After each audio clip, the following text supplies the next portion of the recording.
Hello दोस्तों। आप हम स्टार्ट करते हैं सॉल्यूशन के सेकेंड पार्ट को। अगर आपने फर्स्ट पार्ट नहीं देखा है तो आप उसे प्लीज़ फर्स्ट पार्ट को देख ले, तभी आप सेकेंड पार्ट पढ़ें, क्योंकि फर्स्ट पार्ट के बिना देखे आपको सेकेंड पार्ट समझ में नहीं आएगा। पिछले वीडियो में हम लोग कंसंट्रेशन टर्म को डिफाइन करते हुए तीन तरह के कंसंट्रेशन को, जैसे mass percentage, mass volume percentage, ठीक है, ये सब चीज़ पढ़ चुके थे। अब हम लोग फोर्थ कंसंट्रेशन की ओर आते हैं, ठीक है, पार्ट्स पर मिलियन, जिसको शॉर्ट में पीपीएम बोलते हैं। तो आप बने रहिए। मेरा नाम है पंकज सर। आप देख रहे हैं the science world chemistry classes bye Pankaj sir. Parts per million, short में इसको हम लोग बोलेंगे पीपीएम। ओके, क्या बोलेंगे? पीपीएम। कभी डायरेक्ट आपको पूछ देता है व्हाट इज़ पीपीएम बोर्ड में, तो कंफ्यूज नहीं करना है। पीपीएम का मतलब parts per million. 1 million equal to 10 lakh, यानी 10 लाख। 10 लाख का मतलब कितना? 10 पर पावर 6 ठो। आप 10 लाख को करिएगा ना ठीक से, तो 10 पर पावर 6 आ जाएगा। उसको हम लोग इस फॉर्म में लिखेंगे।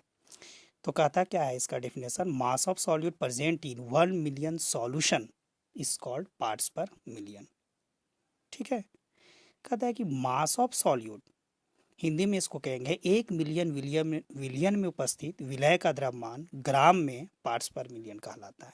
पार्ट्स पर मिलियन का कई तरह का डिफिनेशन आप लिख सकते हैं, लेकिन डिफिनेशन आप यहाँ हम ग्राम के रूप में व्यक्त किए हैं। तो ग्राम के रूप में व्यक्त किए हैं, तो जिसको हम लोग लिखे हैं मास of solute by mass of solution, okay, into 10⁻⁶। ये दोनों ग्राम में है ना। यानी 1 मिलियन, अब इस चीज़ को समझना है कि 1 मिलियन का मतलब यही चीज़ लिखे हैं 10⁻⁶। अब यहाँ एक नोट के पॉइंट को समझना है।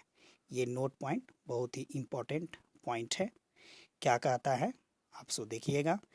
कहता है कि when a solute is present in trace quantities it is frequently to express concentration in ppm, है ना। जब आपका सॉल्यूट बहुत ही सॉल्यूशन में माइनर क्वांटिटी में प्रेजेंट हो, माइनर क्वांटिटी कहने का मतलब सूक्ष्म मात्रा में प्रेजेंट हो, तो हम लोग उसको एक्सप्रेस करते हैं ज़्यादा से ज़्यादा किस में? पीपीएम के रूप में। ओके, पीपीएम के रूप में कैसे करेंगे अभी हम देखेंगे। जैसे इसी को हिंदी में लिखे हैं, वही हिंदी में लिखा हुआ है कि जब विलय की मात्रा अत्यंत सूक्ष्म हो तो सांद्रता को पार्ट्स प्रति मिलियन में प्रदर्शित करना उपयुक्त रहता है। ठीक है, फिर क्या कहता है? The concentration of pollutants in water और atmosphere is often expressed in terms of microgram per millilitre और पीपीएम, है ना। यानी जल अथवा वायुमंडल में प्रदूषकों की सांद्रता को प्रायः माइक्रोग्राम पर मिलीलीटर अथवा पीपीएम में प्रदर्शित किया जाता है। ओके, जैसे देखो, अब हम लोग पीपीएम का मीनिंग समझते हैं। ओके, ये तो एक थ्योरी कहें क्या कि 1 मिलियन में, 1 मिलियन यानी 10 लाख में, ठीक है, मिलियन बहुत ज़्यादा है। 1 मिलियन विलियन में उपस्थित विलय की मात्रा को हम लोग यहाँ मेज़र कर रहे हैं। तो यहाँ जैसे ये जनरली पीपीएम का हम लोग उस जगह यूज़ करते हैं जहाँ विलियन में ट्रेस क्वांटिटीज़ में, मतलब बहुत ही माइनर क्वांटिटीज़ में विलय की मात्रा इम्प्यूरिटी के रूप में घुला रहता है। इम्प्यूरिटी मतलब अशुद्धियाँ के रूप में घुला रहता है। ओके, जैसे हम एक यहाँ तालाब लेते हैं, बहुत बड़ा ये तालाब है, ठीक है, तालाब है, इसमें बहुत सारे गंदे मटेरियल्स मान लो इसमें उपस्थित है। बूंदा बूंदा जो दिख रहा है ना, ये बहुत सारे ट्रेस क्वांटिटीज़ में बहुत ही उपस्थित है, छोटे छोटे, है ना। तो आप इसको अगर मेज़र करना है, इसके कंसंट्रेशन को मेज़र करना है, तो हम लोग पीपीएम में ही मेज़र करेंगे। ओके, जनरली पॉल्यूटेंट्स, जनरली क्या पॉल्यूटेंट्स, वाटर के पॉल्यूटेंट्स को ना, या तो फिर आप एयर पॉल्यूशन को जनरली पीपीएम में ही हम लोग रिप्रेजेंट करते हैं, या माइक्रोग्राम पर मिलीलीटर में ही प्रेजेंट करते हैं। तो जब भी हमको प्रदूषण मेजर करना हो, जैसे दिल्ली शहर का एक बार प्रदूषण मापा गया था, जो बहुत ज़्यादा, सबसे ज़्यादा इंडिया में सबसे ज़्यादा अगर पॉल्यूशन था तो वो दिल्ली शहर था, जो बहुत ज़्यादा था, जो पीपीएम के रूप में ही उसको मेजर किया गया था। तो जहाँ भी सॉल्यूट माइनर क्वांटिटी में प्रेजेंट हो, बस आपको यही ध्यान में रखना है, जहाँ सॉल्यूट आपका माइनर क्वांटिटी में प्रेजेंट हो, हम लोग वहीं जो है इसको पीपीएम के रूप में कंसंट्रेशन को मेजर करेंगे। ओके, आइए हम लोग इस पर एक क्वेश्चन देखते हैं। क्वेश्चन कहता है कि 6 × 10⁻³ gram oxygen dissolve in 1 litre. ठीक है, देखो कितना, देख रहे हो, ट्रेस क्वांटिटी में -3 मतलब आप तो देख ही नहीं सकते ना। 6 × 10⁻³ का मतलब क्या हो गया कि 6 के पहले, है ना, -3 मतलब पॉइंट में आपका इतना बार 3 जीरो लगा हुआ है ना, देखिएगा। तो आप इतना ऑक्सीजन डिजॉल्व है किस में, 1 लीटर के सॉल्यूशन में। 1 लीटर मतलब कितना, 1 लीटर है ना, 1000 से थोड़ा ज़्यादा होता है तो कितना होता है, 1030 ग्राम, मतलब 1030 ग्राम। ठीक है, याद रखिएगा कि 1 लीटर बराबर कितना, 1030 ग्राम। इतना सी वाटर में, समुद्री जल में, ठीक है, समुद्री जल में इतना ग्राम ऑक्सीजन घुली है। Express the concentration of solution in PPM, इसको एक्सप्रेस करना है कंसंट्रेशन के सॉल्यूशन को पीपीएम में। ओके, तो हम लोग कैसे एक्सप्रेस करेंगे, तो इसको एक्सप्रेस करने के लिए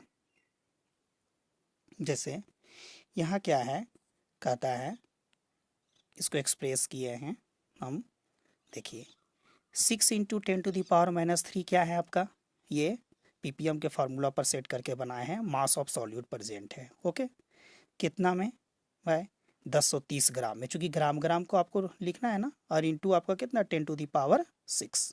ओके, 1 मिलियन इक्वल टू कितना होता है, 10⁻6। तो इसी को हम लिखे हैं क्या, इसको सॉल्व करके 6 × 10⁻³ और ये 6 में चला जाएगा तो कितना, +3 आ जाएगा ना, और ये 1030 तो ये 1030। ठीक है, तो 6 × 10⁻³ का मतलब कितना, 3 गो जीरो और बटा आपका कितना, 1030। ठीक है, तो इसी को आप डिवाइड करके, एक 0 0 काट करके आप देखिए, तो 103 को अगर 600 से डिवाइड करिए तो 600 को डिवाइड करिए तो आपको निकल कर आ जाएगा 5.82 ppm, 5.82 ppm। ओके, आप इसको डिवाइड करके देख सकते हैं। तो इतना ppm यानी कंसंट्रेशन आपका क्या हुआ कि सॉल्यूशन में प्रेजेंट है। तो आसानी से क्या दिया हुआ था, मास ऑफ सॉल्यूट दिया हुआ था, ठीक है, और इतना बोल दिया था कि इतना ग्राम में वो मास ऑफ सॉल्यूट ट्रेस क्वांटिटीज़ में घुली हुई है, तो आप उसको कंसंट्रेशन को पीपीएम में एक्सप्रेस करिए। तो हम लोग यहाँ पीपीएम में एक्सप्रेस कर दिए।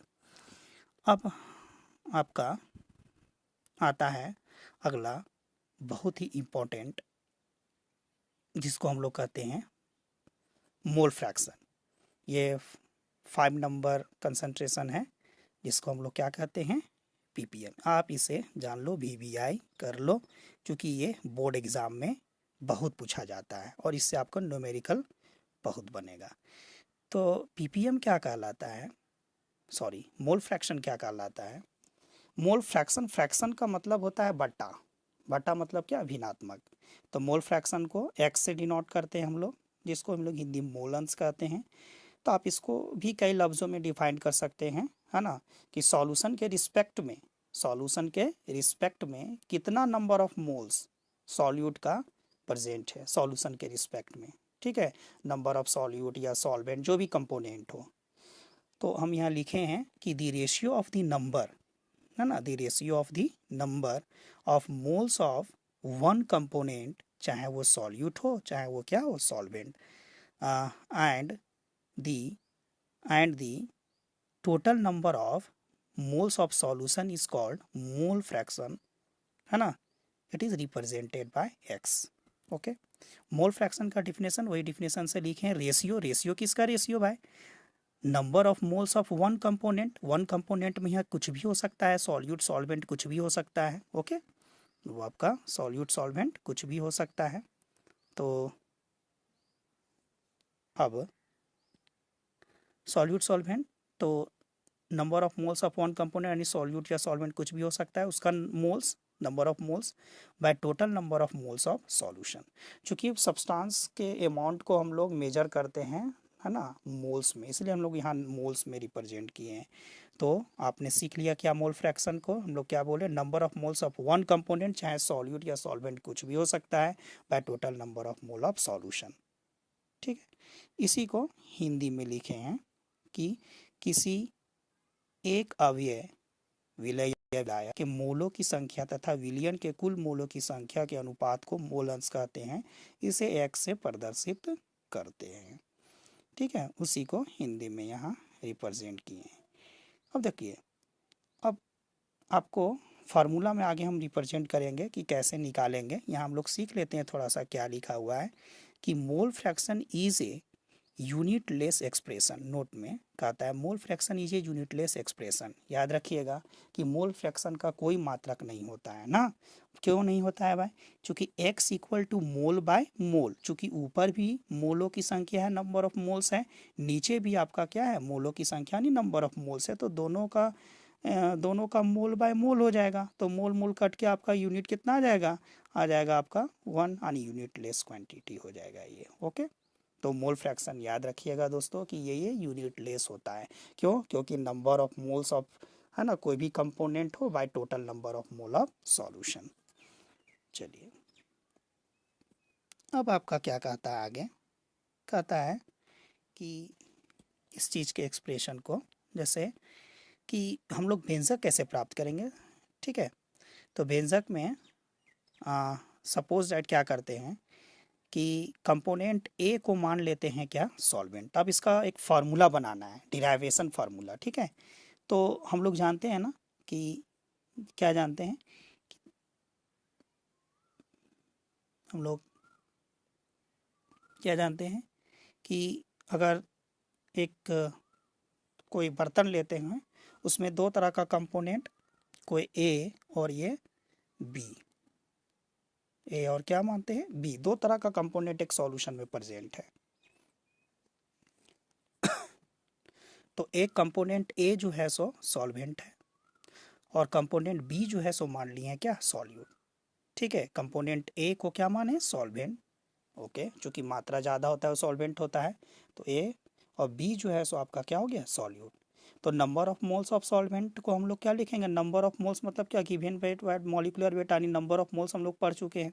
तो नंबर ऑफ मोल्स को एन से डिनोट किया और ये सॉल्वेंट के लिए ए लिखे। ओके, जहाँ एन ये लिखा रहेगा इस मतलब समझ जाना है number of moles of solvent, यानी विलायक के मोलों की संख्या। फिर कहता है कि number of moles of solute equal to N B. ठीक है, रिप्रेजेंट किया उसी तरह से। तो total number of moles of solution क्या होगा, सॉल्यूशन मतलब क्या, सॉल्यूट प्लस सॉल्वेंट को ऐड कर दीजिए, तो सॉल्वेंट और सॉल्यूट दोनों ऐड हो गया, तो Na प्लस Nb। ओके, फिर कहता है कि मोल फ्रैक्शन ऑफ सॉल्यूट को हम लोग रिप्रेजेंट किए, मोल फ्रैक्शन ऑफ सॉल्यूट को रिप्रेजेंट किए Xb, चूंकि x को मोल फ्रैक्शन कहते हैं और b सॉल्यूट के लिए हो गया, और मोल फ्रैक्शन ऑफ सॉल्वेंट को रिप्रेजेंट किए Xa। तो Xb इक्वल टू क्या आ गया, Nb by Na plus Nb। Okay, Nb by Na plus Nb, और Xa इक्वल टू क्या हो गया, Na by Na plus Nb। चूंकि मोल फ्रैक्शन ऑफ आपका सॉल्यूट निकालना है तो कंपोनेंट आपको सॉल्यूट को ही ऊपर रखना पड़ेगा। तो mole, number of moles of solute by total number of mole of solution, मतलब सॉल्यूट प्लस सॉल्वेंट। अगर सॉल्वेंट के लिए आपको निकालना है मोल फ्रैक्शन, तो number of moles of solvent को ऊपर रखना पड़ेगा by total number of moles of solution.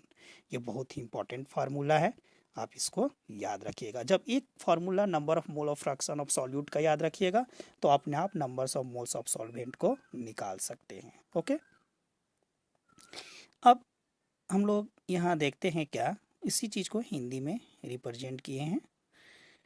अब हम लोग एक प्रूफनेस देखते हैं। प्रूफनेस क्या लिखा हुआ है, क्या कि sum of all the mole fraction is unity, sum of all the mole fraction is unity. मतलब अगर मोल फ्रैक्शन सॉल्यूट सॉल्वेंट को दोनों को जोड़ दें ना तो यूनिटी के बराबर, यानी एक के बराबर हो जाएगा। जैसे Xa प्लस Xb बराबर कितना, 1। तो अगर नहीं बोले कि अगर आपका मोल फ्रैक्शन ऑफ सॉल्यूट निकल गया किससे, number of moles of solute by total number of mole of solution से, अगर उस फार्मूला से निकाल दिए तो आपको इतना करने की ज़रूरत नहीं है। Number of moles of fraction of solvent का फार्मूला नहीं लगाना है, आपको क्या करना है, क्योंकि मोल फ्रैक्शन, फ्रैक्शन का मतलब होता है फ्रैक्शन मतलब कि आपका बटा, मतलब भिन्नात्मक में, भिन्नात्मक मतलब भिन्न में होगा, यानी एक से ज़्यादा कभी इसका मोल फ्रैक्शन का मान नहीं आएगा। जब आप बनाइएगा न्यूमेरिकल प्रश्न को सॉल्व करिएगा तो एक से ज़्यादा कभी भी आपका मोल फ्रैक्शन का वैल्यू नहीं आएगा, यूनिटलेस होता है, नहीं लिखना है इसका। जब भी आएगा तो 0.09 या 0.05 या 0.5 यानी एक के अंदर ही आएगा, फ्रैक्शन में ही आएगा, भिन्नात्मक में ही आएगा। इस कंसेप्ट को आप सीख ले। तो मोल फ्रैक्शन अगर सॉल्यूट निकाल दिए उस फार्मूला से, तो मोल फ्रैक्शन ऑफ सॉल्वेंट क्या करेंगे, हम लोग जानते हैं कि total x A plus x P बराबर 1, तो एक्स बी इक्वल टू क्या हो जाएगा 1 माइनस एक्स पी, चूँकि 1 इधर प्लस में है ना। अगर एक्स ए निकालना है तो आपका उधर से घटा देंगे, ये प्लस में चला जाएगा इधर, तो 1 माइनस एक्स बी ना, एक्स पी के जगह में यहाँ पुट कर देंगे तो आसानी से number of mole fraction of mole fraction of solvent निकल के आ जाएगा। अब हम लोग इसको प्रूफ करते हैं कि सर ये कहाँ से लिख दिया x A plus X B बराबर 1, तो इसको प्रूफ देखते हैं। तो प्रूफ क्या कहता है, जैसे हम लोग मानते हैं ना कि नंबर ऑफ, प्रूफ के तौर पर कि जैसे ये एक्स ए इक्वल टू हम लोग क्या लिखे, number of moles of mole fraction of solvent equal to क्या लिखे, number of moles of solvent by total number of moles of solution, है ना, N A by N A plus N B. उसी तरह X B equal to mole fraction of solute क्या लिखे, number of moles of solute by total number of moles of solution. फिर से देखिएगा, ये X A equal to N A by N A plus N B उधर हम लोग लिख चुके हैं, इसको फर्स्ट इक्वेशन मान लिए। X B equal to N B by N A plus N B, इसको सेकेंड इक्वेशन मान लिए। अब ये दोनों इक्वेशन को हम लोग सम कर दिए, दोनों को जोड़ दिए, तो जोड़ दिए from equation first and second, ये इक्वेशन लिखे हुए हैं शॉर्ट में, है ना, ई क्यू पर पावर एन, है ना। तो X A plus X B आप देख रहे हैं ना, X A plus X B दोनों को अगर हम लोग जोड़े तो ये क्या हो गया, एन ए बटा N A plus N B ना, तो एन बी बटा N A plus N A बटा N A plus N B उस, और ये सेकेंड इक्वेशन को एन बी बटा N A plus N B, ये दोनों को एलसीएम हम लोग लेके देखेंगे तो ये एलसीएम में आपका क्या आ जाएगा, ये एलसीएम लेके देखेंगे तो एलसीएम में आपका आ जाएगा ये N A plus N B, और ऊपर में आपका ये जुड़ जाएगा N A plus N B. ठीक है, कैसे, जैसे दोनों देखिए आप, N A plus N B दोनों कॉमन है ना, तो ये कॉमन ये क्या आएगा N A plus N B, तो ये ऊपर में एन ए है तो ऊपर में एन ए है, ठीक है, और यहाँ भी आपका ऊपर में क्या है एन बी, तो एक बार हम लोग सॉल्व करेंगे तो इसका क्या आ जाएगा, इसके लिए एन बी और इसके लिए आपका क्या आ जाएगा एन ए, यानी N A plus N B, LCM लेके आपका करके ये इसको रेशियो में करके ये काट दिया गया है, और इसको प्रूफ करके कितना आ गया 1, ओके, है ना। तो ये प्रूफ हो गया कि N A plus N B बराबर 1 होता है। अब आपका यहाँ हम आपका कुछ ये बेसिक टर्म्स लिखे हुए हैं, जैसे क्या है, क्या नंबर ऑफ मोल्स मतलब given weight by molecular wait, प्रश्न में दिया रहेगा वेट ग्राम के रूप में बाय उसके मॉलिक्यूलर वेट या मोलर मास इसको कह सकते हैं, यानी मोलों की संख्या बराबर दिया हुआ द्रव्यमान बटा उसका आणविक द्रव्यमान।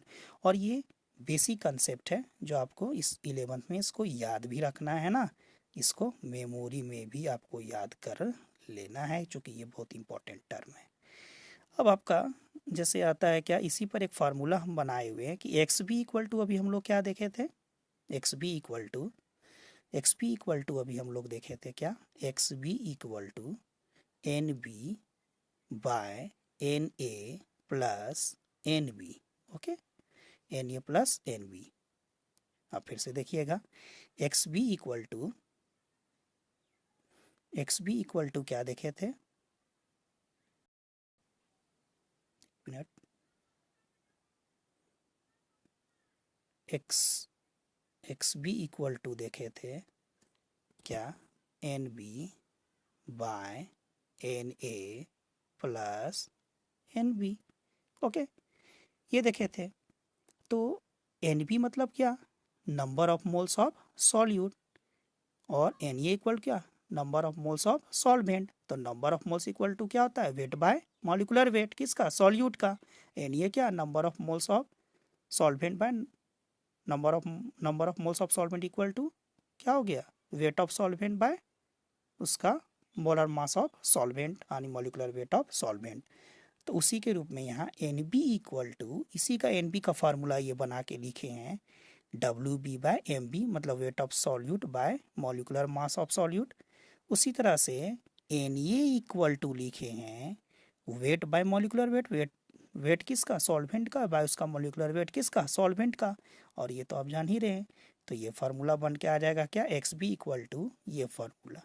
तो जब एक्स बी निकल जाएगा तो एक्स ए इक्वल टू क्या, वन माइनस क्या करेंगे, एक्स बी जब निकल जाएगा आपका उसी फार्मूला से, तो X A equal to one minus X B, चूँकि हम लोग जानते हैं X A plus X B equal to क्या होता है, वन होता है। ओके, तो ये वही गिवन करके यहाँ रिप्रेजेंट कर दिए हैं। क्या लिखे हुए हैं कि X B mole fraction of solute है, विलय का मोल अंश है, डब्ल्यू बी क्या है, वेट ऑफ सॉल्यूट है जिसका ग्राम में दिया रहेगा क्वेश्चन के रूप में, एम बी क्या है, मॉलिक्यूलर वेट ऑफ सॉल्यूट है जो ग्राम पर मोल होता है। ग्राम पर मोल कैसे होता है, ये देखिए, है ना, मॉलिक्यूलर वेट का ना, मॉलिक्यूलर वेट को जैसे नंबर ऑफ मोल से ही हम लोग पता लगा सकते हैं। Number of moles equal to क्या लिखते हैं, आपका number of moles, number of moles equal to लिखते हैं क्या, weight by molecular weight. Okay, weight by molecular weight. तो मॉलिक्यूलर वेट इक्वल टू क्या हो जाएगा, इसको क्रॉस मल्टीप्लिकेशन करेंगे ना, तो molecular weight equal to number of moles ना, molecular weight equal to weight by number of moles. तो वेट को हम लिखेंगे ग्राम में और नंबर ऑफ मोल्स को लिखेंगे मोल में। ओके, और ये ऊपर जाएगा तो यही ग्राम पर मोल हो जाएगा। तो ग्राम पर मोल में ही हम इसको रिप्रेजेंट करेंगे ना, आप आसानी से इसको देख सकते हैं। ठीक है, तो फिर से आप देखिएगा कि ग्राम पर मोल में हम कैसे, यहाँ ये ग्राम पर मोल में ना, ये सब बेसिक टर्म है, ये ग्राम पर मोल में कैसे रिप्रेजेंट किए हैं आप इसे देखिएगा। जैसे number of moles equal to, number of moles equal to क्या होता है, वेट बाय मॉलिक्यूलर वेट। तो मॉलिक्यूलर वेट यहाँ से क्या करिएगा, मॉलिक्यूलर वेट निकाल लीजिएगा, मॉलिक्यूलर वेट इक्वल टू क्या हो जाएगा, wait by number of moles. तो वेट को ग्राम में और नंबर ऑफ मोल्स बटा में है ना, तो उसी को मोल में लिखेंगे तो ऊपर जाएगा तो ग्राम पर मोल हो जाएगा। ठीक है, और डब्ल्यू ये क्या है, wait of solvent, wait of solvent क्या चीज़ में, ग्राम में, और एम में मॉलिक्यूलर वेट ऑफ सॉल्वेंट ये भी ग्राम पर मोल रहेगा। अगर क्वेश्चन पेपर में नहीं दिया रहेगा कि क्या चीज़ सॉल्वेंट के रूप में घोला गया है, तो वहाँ आपको पानी मान लेना है, क्या मान लेना है, वाटर में ही घोला गया है। ठीक है, और सॉल्यूशन तैयार किया गया है। अब आते एक न्यूमेरिकल प्रश्न पर, जो ये एनसीईआरटी का खूबसूरत सा न्यूमेरिकल है, बहुत ही इंपॉर्टेंट एनसीईआरटी का। ओके, तो ये क्या कहता है, कहता है कि calculate the mole fraction of ethylene glycol in A solution containing 20% of C2H6O2 by mass. कहता है कि calculate the mole fraction of ethylene glycol, mole fraction निकालना है इथिलीन ग्लाइकोल का। इथिलीन ग्लाइकोल का यह फार्मूला दे चुका है, क्या दिया है, फार्मूला दे चुका है इथिलीन ग्लाइकोल का। फार्मूला ये क्या है, C2H6O2 of a solution containing 20% of C2H6O2 by mass। ठीक है, तो कैसे निकालेंगे, तो मोल फ्रैक्शन निकालना है इथिलीन ग्लाइकोल का, जिसके सॉल्यूशन कंटेनिंग कितना है, 20% of C2H6O2 by mass. Mass percentage के रूप में 20%, देखिए यहाँ मास परसेंटेज कंसंट्रेशन टर्म का यूज़ हो गया ना न्यूमेरिकल में, तो 20% का मतलब क्या हुआ, हम आपको बताए थे कि जब भी प्रतिशत में क्वेश्चन में दिया रहे तो आपको जितना प्रतिशत में दिया रहेगा उसको उतना ग्राम में आप रिप्रेजेंट करिएगा। तो 20% का मतलब कितना, 20 ग्राम। तो 20 ग्राम इसका मतलब क्या है कि 20 ग्राम सॉल्यूट जो है यानी इथिलीन ग्लाइकोल जो है वो 100 ग्राम सॉल्यूशन में क्या है, डिजॉल्व्ड है। क्या है ये, डिजॉल्व्ड है, क्या चीज़, इथिलीन ग्लाइकोल। क्या चीज़, इथिलीन ग्लाइकोल। फिर से आप सुनो, ये 20% मास बाय मास के रूप में क्या दिया है कि 100 ग्राम सॉल्यूशन में 20 ग्राम इथिलीन ग्लाइकोल को डिसॉल्व किया गया है। तो आपको बताना है कि मोल फ्रैक्शन इथिलीन ग्लाइकोल का क्या होगा। तो इसको 20% के रूप में दिया हुआ है, तो इसको हम अब यहाँ क्वेश्चन में 20% का मतलब ही बहुत कुछ हो गया। यहाँ हम लोग सब कुछ यहाँ लिख सकते हैं। क्या लिख सकते हैं कि वेट ऑफ सॉल्यूट WB से जिसको डिनोट किए हैं, WB को जब भी बोलेंगे तो वेट ऑफ सॉल्यूट को एक डिनोट है, आप कुछ भी डिनोट कर सकते हैं, लेकिन हम यहाँ WB डिनोट किए हैं। वेट ऑफ बी को सॉल्यूट माने हैं कितना 20 ग्राम, हिंदी में लिख दिए हैं। ठीक है, वेट यानी विलय का भार ये WB। ओके, ये वेट लिखा गया है, यहाँ से रिपीट हो गया है गलती से। टोटल वेट ऑफ सॉल्यूशन कितना है 100 ग्राम। टोटल वेट ऑफ सॉल्यूशन कितना है 100 ग्राम, मिलियन का कुल द्रव्यमान। वेट ऑफ सॉल्वेंट WA से डिनोट किए हैं। ठीक है, एस मतलब सॉल्वेंट। तो 100 ग्राम टोटल प्रेजेंट है सॉल्यूशन, तो 20 ग्राम घटा दीजिएगा तो क्या निकल जाएगा वेट ऑफ सॉल्वेंट। ओके, इसमें तो कोई शक नहीं है। फिर molecular weight of solute MB क्या दिया हुआ है C2H6O2 के रूप में। तो C2H6O2 का मतलब क्या है, इसको हम लोग निकाल लेंगे C2H6O2। ठीक है, जैसे कार्बन, अब इसका मास, सबका एटॉमिक मास यानी आपका परमाणु भार या उसको मास नंबर कहते हैं, उसको हम लोग जोड़ेंगे तो इसको हम लोग क्या हो जाएगा कि कार्बन 2 है 2 इंटू क्या हो जाएगा 12, कार्बन का एटॉमिक मास 12, 6 हाइड्रोजन का एटॉमिक मास 1। ओके, और 2 है ऑक्सीजन, 2 इंटू ऑक्सीजन का एटॉमिक मास कितना 16। तो ये निकल कर आ जाएगा 62 ग्राम पर मोलर। जब भी मोलर मास को इंडिकेट करना हो मॉलिक्यूलर वेट को, तो हम लोग ग्राम पर मोल में ही इंडिकेट करेंगे। ओके, ठीक है, आप फिर से देखिएगा C2H6O2 का, जैसे हम C2H6O2 यही ना है ये इसी का मॉलिक्यूलर वेट निकालना है ना, मॉलिक्यूलर फार्मूला के रूप में दे दिया है इथिलीन ग्लाइकोल का।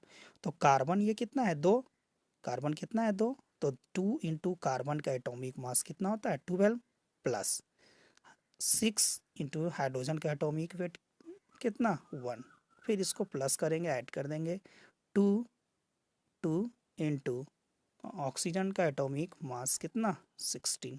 आप इसको जोड़िएगा तो निकल कर आ जाएगा 62 ग्राम पर मोल, कैलकुलेट करिएगा तो।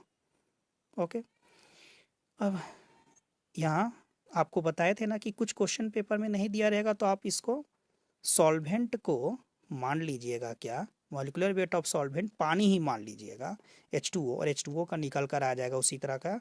H2O का जोड़ेंगे तो हाइड्रोजन का एटॉमिक वेट H2O का जोड़िएगा तो 2 इंटू 1 प्लस ऑक्सीजन का एटॉमिक वेट 16, तो 18 ग्राम पर मोल आ जाएगा। ओके, तो 18 ग्राम है ना मास ऑफ सॉल्वेंट, ये हो गया sorry molecular weight of solvent. अब मोल फ्रैक्शन निकालना है किसका इथिलीन ग्लाइकोल का, तो मोल फ्रैक्शन इथिलीन ग्लाइकोल का निकालना है C2H6O2 का, क्वेश्चन मार्क कर दिए हैं। अगर आपको मोल फ्रैक्शन सॉल्वेंट का नहीं पानी का निकालना है तो पर भी निकाल सकते हैं। पहले हम लोग मोल फ्रैक्शन ऑफ सॉल्यूट XB का मान निकाल लेते हैं। तो XB का फार्मूला याद रखने बोले थे ना, NB बाय क्या होता है Na प्लस NB ना। XB मतलब मोल फ्रैक्शन ऑफ सॉल्यूट निकालना है तो ऊपर में सॉल्यूट ही रखिए नंबर ऑफ मोल्स, और नीचे total number of moles of solution. तो NB इक्वल टू क्या हो जाएगा, NB इक्वल टू आपको निकालिए NB, तो NB का फॉर्मूला क्या बताए थे वेट बाय मॉलिक्यूलर वेट। ये चीज़ कंसेप्ट जरूर याद रखिएगा कि number of moles equal to क्या वेट बाय मॉलिक्यूलर वेट। तो वेट कितना 20 ग्राम और मॉलिक्यूलर वेट कितना इथिलीन ग्लाइकोल का 62, तो डिवाइड करके ये फ्रैक्शन में आ गया ना वैल्यू 0.32 मोल, तो ये हो गया। Okay, number of moles of आपको चाहिए क्या, number of moles of solvent, तो सॉल्वेंट WA बाय MA।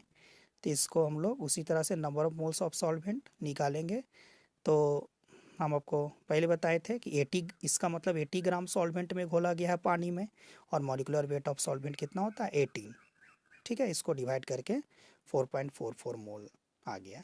अब XB निकालें, तो XB पर उसी तरह से फार्मूला पर इस पर पुट कर दिए, तो number of moles of solute कितना 0.32 है, और number of moles of solvent कितना है Na का मान 0.44 और number of moles of solute 0.32, तो ऐड करके नीचे इतना आया, और इसको है ना ये फिर आपका फ्रैक्शन में वैल्यू निकल गया XB का मान। ओके, क्या निकल गया, ये एक्स बी का मान फ्रैक्शन में, भिन्नात्मक में। अब आपको निकालना है क्या, नंबर ऑफ मोल्स। ये नंबर ऑफ मोल्स ऑफ, अगर क्वेश्चन पेपर में number of moles of solute इतना ही पूछा है तो आप इसको इतना ही तक रख सकते हैं। इसका कोई मात्रा का यूनिट नहीं होता है, कोई यूनिट में रिप्रेजेंट नहीं करना है।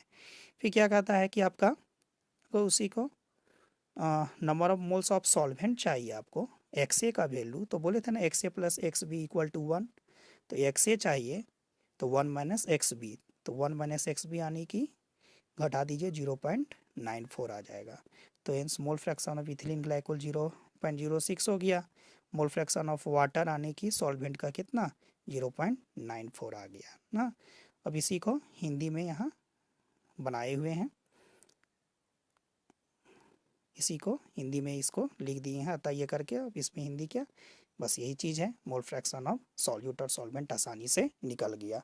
तो यहाँ परसेंटेज में ही क्वेश्चन में दिया रहेगा, तो घबराने की आवश्यकता नहीं है। 5% दिया रहे, 10% दिया रहे, तो 5% अगर दिया रहे या 10% दिया रहे, तो आपको यही समझना है कि 10 ग्राम ही दिया हुआ है या 5 ग्राम ही दिया हुआ है मास ऑफ सॉल्यूट, और जितना 100 ग्राम सॉल्यूशन उतना घटा दीजिए तो आपका मास ऑफ सॉल्वेंट निकल कर आ जाएगा। ओके, तो ये समाप्त होता है आपका मोल फ्रैक्शन का ये टॉपिक। आप इस पर और न्यूमेरिकल आप एनसीईआरटी से क्वेश्चन बनाइए, जो क्वेश्चन नहीं बनता है आप कमेंट बॉक्स में कमेंट करिए और क्वेश्चन पूछिए, हम आपको फिर वो नेक्स्ट वीडियो में उसका या तो फिर उसी में हम आपको सॉल्यूशन करके भेज देंगे और समझा देंगे। आप एनसीईआरटी को पढ़िए, एनसीईआरटी का क्वेश्चन बनाइए दोस्तों, तभी आपका न्यूमेरिकल से धीरे धीरे धीरे आपको डर लगना खत्म होगा, न्यूमेरिकल बनना शुरू हो जाएगा। क्योंकि कितने आईएएस स्टूडेंट को न्यूमेरिकल में थोड़ा घबराहट होता है, तो न्यूमेरिकल देख के घबराना नहीं, आप उसको बनाइए। ओके, तो आज हम यहीं वीडियो को समाप्त करते हैं, और अगर आपको अच्छा लगा हो तो लाइक, कमेंट, शेयर और सब्सक्राइब जरूर करें, है ना, ताकि हम नेक्स्ट वीडियो थोड़ा और इससे अच्छा मेहनत में बना सकें। Okay, thank you.